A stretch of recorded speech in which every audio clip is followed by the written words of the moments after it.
দিচ্ছি একটু প্রণাম করতে। না মানে সামনে থেকে? হ্যাঁ, ভেতরে ঢুকবো না আমি। বলছে আমার নাকি ভেতরে ঢুকতে নেই। আমাকে জিজ্ঞেস করো। বাপরে বাপ, এই দেখো সকালবেলা উঠে রেডি হয়ে নিয়েছি আর পরেছি একটা আসামের শাড়ি। এটা আমাকে আসাম থেকে পরিতোষে ঘুরতে গেছিল, তখন এনে আর কি গিফট করেছিল। তো সেই শাড়িটা আজকে ফার্স্ট টাইম পরলাম। আর আমি সত্যি কথা বলতে প্রথমবার এই আসামিয়া যে শাড়িগুলো হয় আর এই শাড়িগুলো পরেছি, ঠিক আছে। এর আগে আমি পরিনি এই শাড়ি। তো যাই হোক, আমাকে কেমন লাগছে কমেন্টে জানিয়ে।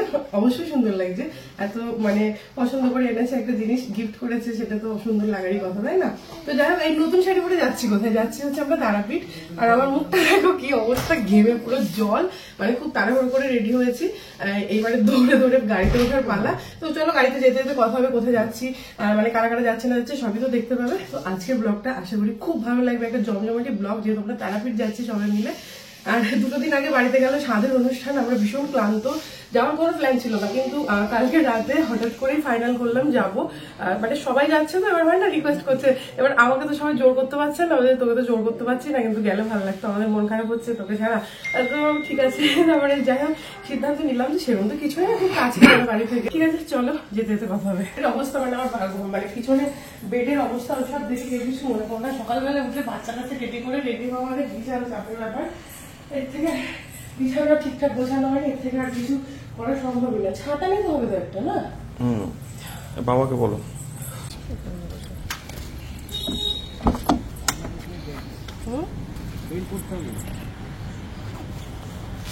বের করতে পারবি তো? আমরা যাচ্ছি 3 জন, আর মা আর ভাই যাচ্ছে সঙ্গে, যেহেতু তারাপীঠ। তো সেই জন্য মাকে বললাম, মা আসলে যেতে চাইছিল না, মায়ের শরীরটা একটুখানি খারাপ, কারণ অনুষ্ঠানের সময় প্রচুর পরিশ্রম হয়েছে মায়ের ওপর। তার আগে পরে সব আমাদের টিমের গাড়ি, ধরুন স্টেশনের কাছে আর কি মোটামুটি সব গাড়িগুলো এক জায়গায় হয়েছে। দিয়ে এবার আগে পরে করে যে সব যাচ্ছি, গিয়ে এরপরে একটু খাওয়া দাওয়ার জন্য দাঁড়াবো। করো আমাকে জিজ্ঞেস করো, তারপরে নাও অন্তত।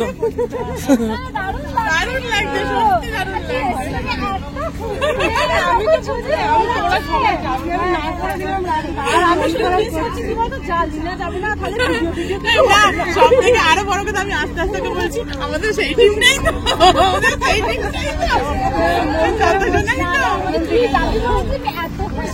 আমাকে রাত্রে ফোন করেছে, জানিস তো মিনা যাবে, তারা কেউ আমাকে বললো যে তারাও যাবে। ঠিক আছে ঠিক আছে, শরীর বমি হচ্ছিল।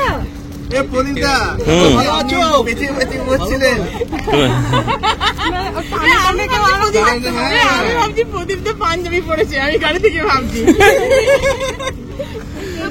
পাঞ্জাবি পড়তে পারবো না, এই জামাটা পাঞ্জাবি বানাতে বানাতে জামা হয়ে গেছে, ওই জন্য পরে এসছি।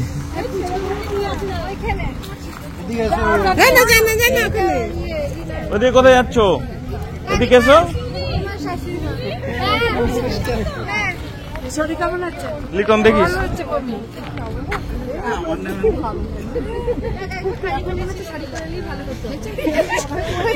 বলছে আমার ভিডিও নেবে না।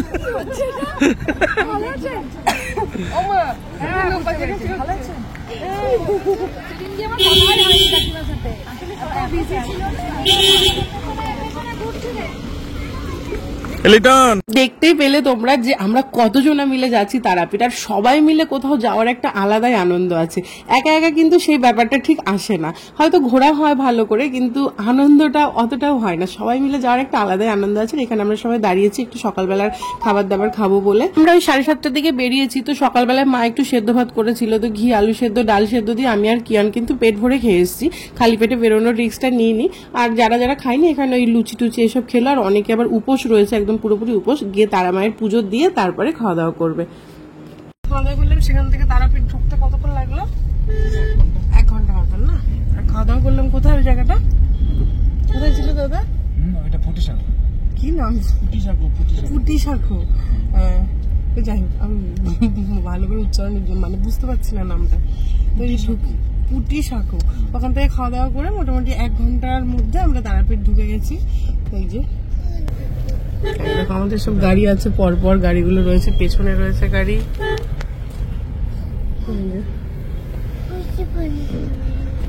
হ্যাঁ কি বলছে?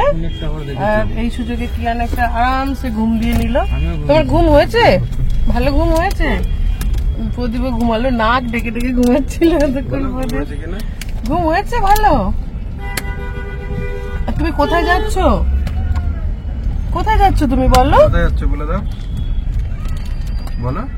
ঘুম থেকে উঠে চার মুড নেই। হোটেল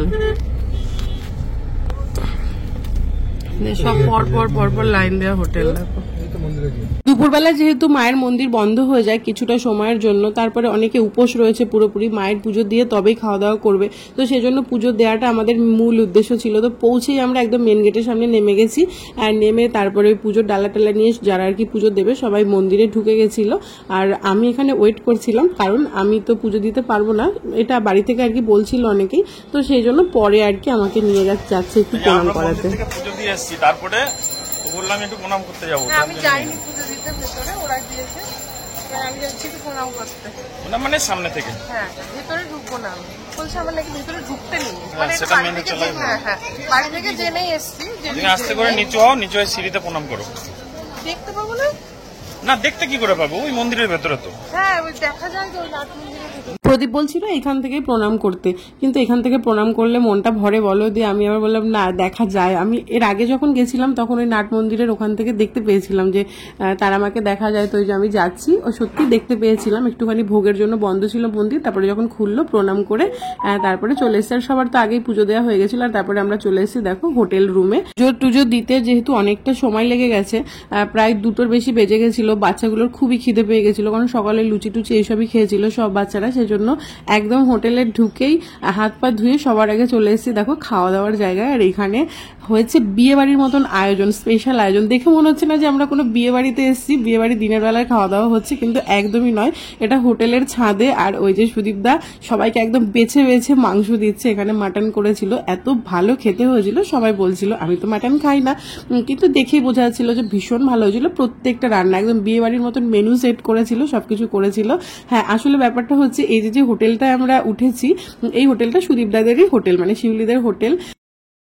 এখানে ওদের আরো একটা হোটেল আছে, কিন্তু এটাতেই ওরা সবকিছু অ্যারেঞ্জ করেছিল, আমাদের কাউকে মানে হোটেল ভাড়া নিতেও হয়নি, খাবার দাবার কিনেও খেতে হয়নি, এখানে পুরো বিয়ে বাড়ির মতন আয়োজন করে সবাইকে খাইয়েছে। এরকম ভাবে থ্যাংক ইউ তো বলবোই না, এটা ছিল ওদের ভালোবাসা আমাদের সবার জন্য, তো সেই ভালোবাসাটা আমরা খুব ভালোভাবে গ্রহণ করেছি, আমরা ভীষণ হ্যাপি। এ সুদীপ দাকে এক গ্লাস শরবত দাও গো, অনেকক্ষণ থেকে খাবার দিচ্ছে। কেন বলো তো? ও আচ্ছা, না বুঝে গেলাম, তুমি বললে বুঝে গেলাম।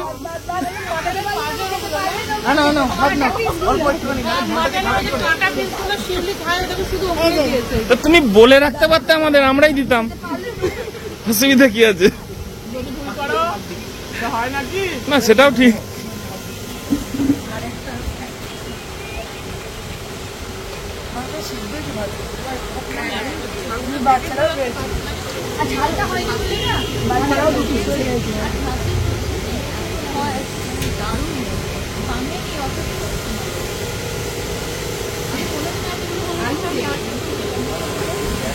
খাওয়া দাওয়ার পরে মোটামুটি 4:30 পর্যন্তই ওপরে আর কি হোটেলের ছাদে বসেই আমরা সবাই গল্প করেছি। বাচ্চাগুলোকে যার যার দিদা ঠাকুমারা সব নিচে রুমে নিয়ে চলে এসেছিল ঘুম পাড়ানোর জন্য, কারণ ওদের একটু রেস্ট দরকার। ওই একটা দিন ছুটি ছিল, আমরা সেই দিনটাই গেছি আর কি, প্ল্যান করেছি পরের দিন আমার স্কুল আছে, সেই জন্য ওদের যেন বেশি পরিশ্রম না হয়। তো এই যে কিয়ানকেও মা নিয়েছে, দেখো আরাম করে লেপ কম্বল গায়ে দিয়ে ঘুমিয়ে পড়েছে, ভাই ওইদিকে শুয়ে পড়েছে, আর আমি এবার একটু চেঞ্জ করে নিয়েছি। দেখো চেঞ্জ করে আমি আবার আধ ঘন্টা মতন একটু রেস্ট নিয়ে নিয়েছি, আর সেই আধ ঘন্টাতে বাকি সবাই একটু বাইরে বেরিয়েছিল, একটু এদিক ওদিক আর কি ঘুরতে গেছিল, কিন্তু আমি আর যাইনি। আমাকে সবাই বললো যে তোকে তাহলে আর যেতে হবেও না, তুই একটু রেস্ট কর, শরীরটা একটুখানি মানে শুয়ে নিলে পারে আর ক্লান্তিটা আসবে না। তারপর আবার অনেকটা বসে আমাদের যেতে হবে, আর আমরা যেহেতু আজকেই বেরিয়ে যাবো, আমরা থাকবো না, ওই শুধু এই মানে দুপুরে খাওয়া দাওয়ার পরে দিনটুকু একটু রেস্ট পেয়েছি কয়েকটা ঘন্টা, তারপরে আমরা সন্ধ্যের পরে পরে বেরিয়ে যাবো। আর একটু তাড়াতাড়ি যেন পৌঁছতে পারি সেজন্য তাড়াহুড়ো করছিলাম বেরোনোর জন্য, কারণ পরের দিন সকালে স্কুল আছে। যদিও আমাদের বাড়ি পৌঁছতে পৌঁছতে রাত 12টা বেজেই গেছিল, তারপরে ঠিক আছে, রাস্তায় বাচ্চারা গাড়িতে ঘুমিয়ে পড়েছিল, ওদের অসুবিধা হয়নি পরের দিন স্কুলে যেতে। আর এই যে এখন আমরা বেরোনোর জন্য একদম রেডি হয়ে গেছি। এটা বোধহয় আমরা 3rd ফ্লোরে ছিলাম আর কি। কোথায় গেল আবার?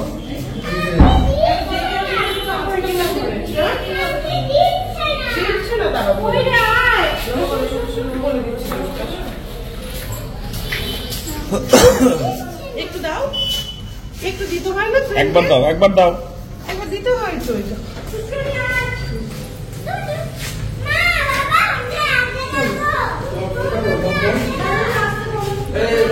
এটা হ্যাঁ হ্যাঁ হ্যাঁ হ্যাঁ চলো।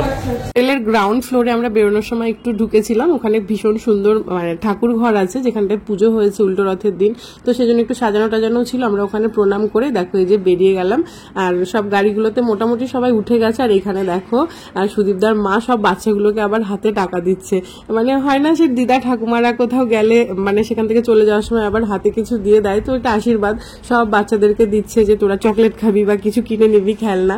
তো বাচ্চাগুলো তো নিয়ে খুব খুশি, মানে ঠাম্মি দিয়েছে, সুশ্রণীর ঠাম্মি মানে তো সবারই ঠাম্মি। কাকু কাকিমা কয়েকদিন ধরে এখানেই রয়েছে আর কি, যেহেতু মানে লজে অনুষ্ঠান ছিল, লজ যখন বহু বছর আগে উদ্বোধন হয়েছিল সেই উদ্বোধনের ডেটটা ছিল, তো সেই উপলক্ষে আর কি লজে পুজো টুজো ছিল, তো ওনারা ওখানে আর কি রয়ে গেছেন। আর আমরা এখন সবাই মিলে চলে যাচ্ছি বাড়িতে। আর গাড়িতে উঠে গেছি, আর রাস্তায় দেখছি এত ভিড় ছিল। আমাদের তারাপীঠের এই যে মেন রাস্তাটা আর কি, দুপাশে দোকানপাট হোটেল, এই জায়গাটুকু পেরোতে না প্রচুর সময় লেগে গেছে, মানে প্রচুর আমরা জ্যামে আটকে গেছিলাম। তো সেই জন্যই আমাদের বাড়ি পৌঁছতে অনেকটা লেট হয়ে গেছিল। দেখে বুঝতেই পারছো এই জায়গাটুকু আমরা ভালো বেরিয়েছি, তারপরে এমন জ্যামে পড়েছিলাম সে তো আর বলার মতোই না। যাই হোক তাও আমরা ভালোভাবে পৌঁছেছি। তার মধ্যে রাস্তায় ছিল প্রচন্ড বৃষ্টি, এই সময় তো বৃষ্টির ওয়েদার, বৃষ্টি তো থাকবে, কিন্তু বেশ ভালো লাগছিল। রাত্রেবেলায় প্রচুর জোরে বৃষ্টি পড়ছে, গাড়ি করে আমরা যাচ্ছি, ভীষণ ভালো লাগছিল। 10টা মতন বেজে গেছে, এই জন্য এখন একটাই শিউরির কাছে, শিউরিতেই মনে হয় এটা একটা রেস্টুরেন্টে দাঁড়িয়েছে, তো এখানে আমরা ঢুকেছি। আর আমাদের পুরো টিমটাতে দাঁড়া দেখাচ্ছি, পুরো রেস্টুরেন্টটা ফুল হয়ে গেছে, আর একটা ছিল ফাঁকা নেই, মানে রেস্টুরেন্টটা যত করতে নেই। দাঁড়া, এখানে কিচ্ছু শুনতে পাবি না, কিচ্ছু শুনতে পাবি না এখানে।